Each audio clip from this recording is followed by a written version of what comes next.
Hello there everyone, welcome back to our channel again. In today's video, you are going to see how to use Instagram collaborative posts. So let me show you the steps you can follow to make those collaborative posts. So the first one is open Instagram and tap the plus sign to create a new post. Choose your content, photo, video, or multiple photos.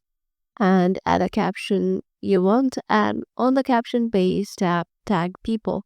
Select invite collaborator. Search for the Instagram username of the account you want to collaborate with. Tap their account to add them as collaborator. You can invite up to 5 collaborators. And once you have added the collaborators, tap share and to publish the post. The collaborators will receive a notification to accept or decline the invitation. If they accept, the post will also appear on the profile and the username will be displayed above the post. So yeah, this is how you can just do that. Hope this video will help you out and we'll see you in the next video.